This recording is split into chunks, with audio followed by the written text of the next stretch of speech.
gagararren shugaban dan bindigan nan dai ya saki bidiyo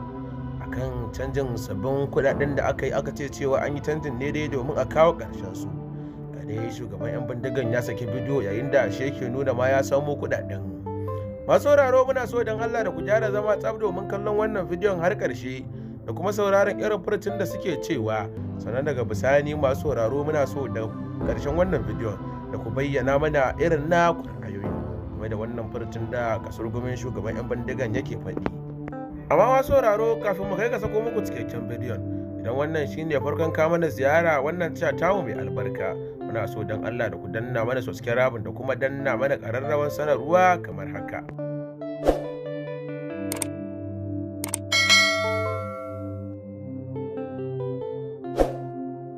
An ce za a canza, ai kaga hayar waje kaga ta koma wannan kan tsakanin su. To yanzu wani nan ma ya ka bincika ka ji cikin dan Najeriya, wani ma da a cikin daji kuɗin ma da suke nufi suna canza ne. To wani ma da a ciki ko wani ma kuɗin ma bai same su ba. A ko ina na shiga sai na ji ana faɗin. Na sha na ji daɗi, na sha na warki, na sha na gayyato 'yan uwana sun sha sun samu waraka. Kuma ya kamata a ce ku zo a muku guran bawul domin ku ba da sahihin labari. Godiya ga Allah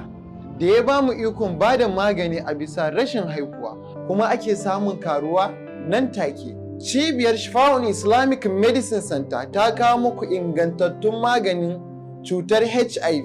da ma matsalar hepatitis wato ciwon hanta.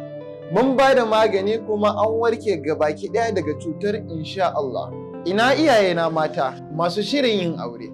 Mun tanada muku ingantattun magani. Alhamdulillah,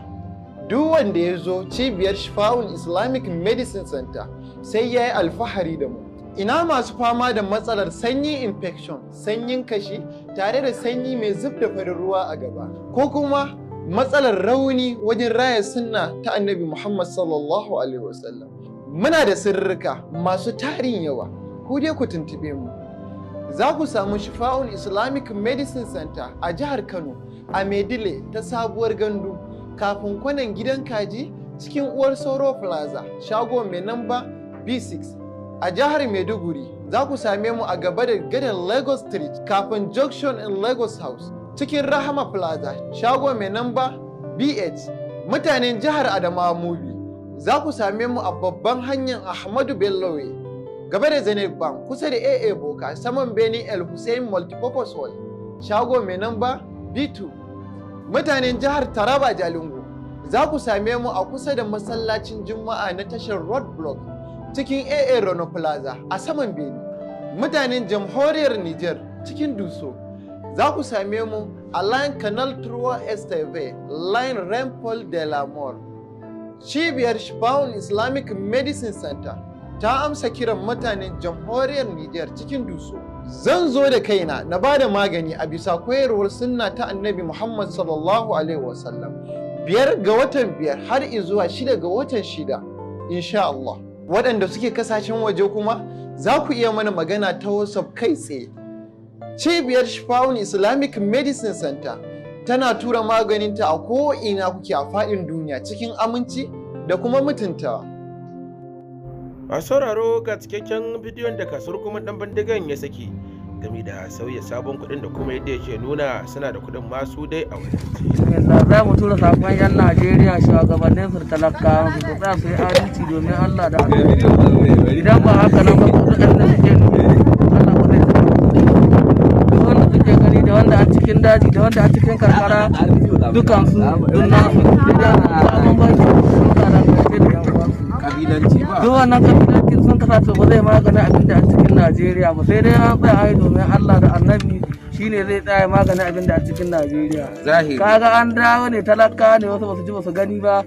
an ce za a canza kuɗi a yi to shi wani talaka ma bai sa abin da a canjin kuɗi, wani ma a waye gari bai da 10,000 sai ya sa ya ta waye ya je ya nema sannan ya samu ya harkar gaba ne.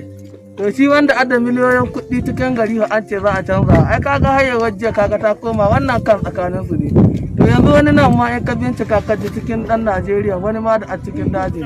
kuɗin ma da suke nufi suna canzawa ne. To wani ma da a ciki ko wani ma kuɗin ma bai same su ba, amma kaga nan da ake nufi yan ta'adda ne kaga kuɗin sun zo hannunsu kaga wannan suna nuhin 1000 ce wannan suna nuhin 200 ce ka guda ma'ana da wasu sun maida ta to sannu da suke gani wannan an gwada masa kaɗan ne daga ciki dangance da bangaren irin waɗannan ma yanzu to buhuhuwa waɗanda an gare mu Allah ɗaya san iyakarsu waɗannan ma da an gare su to sun dawo hannunmu ne wannan daga ciki ne yanzu kaga har mun sai makamai da su ne waɗanda za mu yaƙe su ne muna sauraron abin da za su ƙara faɗi yanzu ta kan ɓangaren haka nan ne mu abinmu da muke yi domin Allah da annabi muke yi ba mu yi don gwamnati ko don wani ne ko don me muna yi ne domin Allah da annabi da talakawan da muke tare da su mu da su duk wanda ya zanna hudda ta tsakani da Allah rabe mu shine namu ne domin Allah da Allah duk wanda ya zalunci wani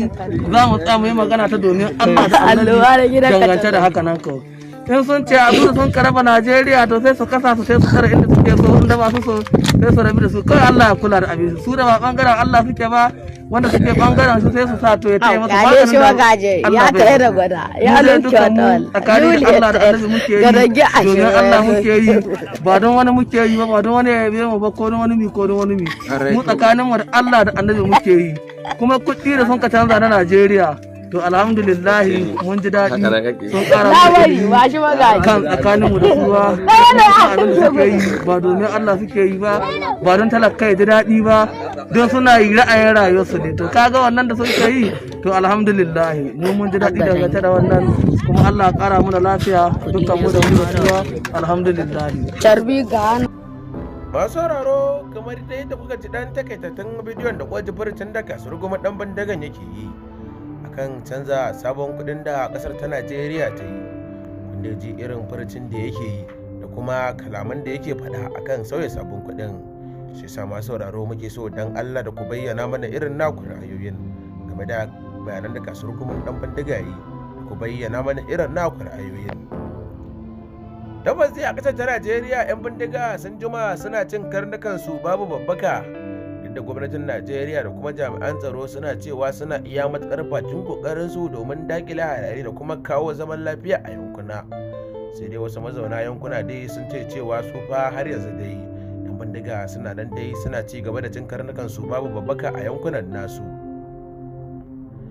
dubannin al'umma dai suna ta koke-koke irin yadda suka shiga halin inna lillahi musamman ma dai ga lamarin ta'addancin yan bindiga da kuma lamarin sauya kuɗi daga tsoffi zuwa sabbi daga dabannin al'umma dai suke ta korafin cewa babu kuɗaɗen a hannunsu sun tattara na tsoffin sun kai banki kafin a ƙara wa'adin amma yanzu daga ƙarshe dai a ƙasar ta Najeriya musamman ma yankunan arewa babu tsohon kuɗin ballantana ma sabon yanzu dai neman tsohon ma ake ido rufe an gagara samu shi kuma sabon ko ta za a samo shi da dai bankuna kuma gwamnan banki akan cewa sun buga kudaden yadda zai ishi 'yan Najeriya sai dai 'yan Najeriya dai sun ce cewa su gani a kar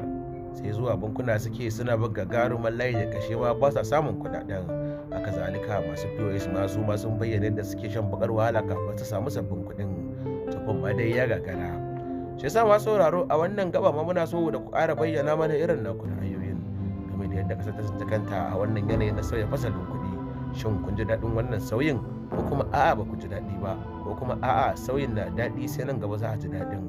a matsayin ku na 'yan ƙasa masu kishin ƙasar ta Najeriya shi sa muke so da ku bayyana mana irin naku ra'ayoyin akan wannan sauyin da kuma wannan bidiyon da kasuwar guman ya sako da yake nuna yana da isassun kuɗaɗen ma a hannunsa.